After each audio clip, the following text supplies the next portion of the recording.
यह बात उस समय की है जब कुरुक्षेत्र में कौरवों और पांडवों के बीच युद्ध चल रहा था। पितामह भीष्म कौरवों की ओर से युद्ध लड़ रहे थे, लेकिन कौरवों के सबसे बड़े भाई दुर्योधन को लगता था कि भीष्म पितामह पांडवों को नुकसान नहीं पहुंचाना चाहते हैं। दुर्योधन का मानना था कि पितामह भीष्म बहुत शक्तिशाली हैं और पांडवों को मारना उनके लिए बहुत आसान है। इसी सोच में डूबा दुर्योधन भीष्म पितामह के पास पहुंचा।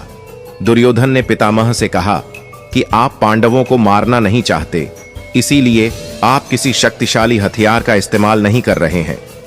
दुर्योधन की बात सुनकर भीष्म बोले, अगर तुम्हें ऐसा लगता है तो मैं कल ही 5 पांडवों को मार गिराऊंगा।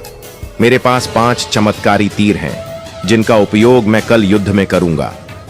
भीष्म पितामह की बात सुनकर दुर्योधन बोला, मुझे आप पर भरोसा नहीं है, इसलिए आप ये 5 चमत्कारी तीर मुझे दे दीजिए, मैं इन्हें अपने कमरे में सुरक्षित रखूंगा।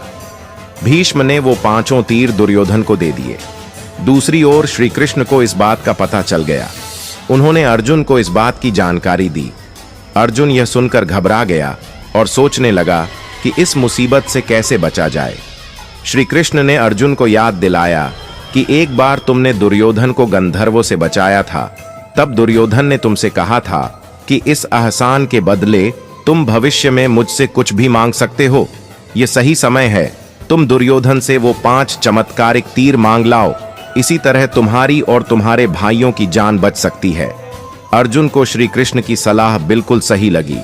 उसे दुर्योधन का दिया वचन याद आ गया। ऐसा कहा जाता है कि उस समय सब अपने दिए गए वचन जरूर निभाते थे। वचन तोड़ना नियम के खिलाफ माना जाता था। अर्जुन ने जब दुर्योधन को उसका दिया वचन याद दिलाया और 5 तीर मांगे तो दुर्योधन मना नहीं कर सका। दुर्योधन ने अपना वचन निभाया और वो तीर अर्जुन को दे दिए।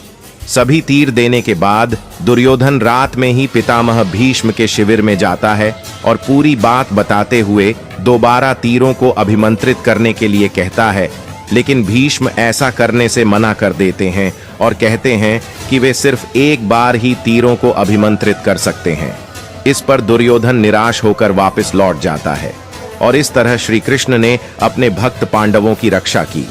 मित्रों, वीडियो में अंत तक बने रहने के लिए धन्यवाद मित्रों।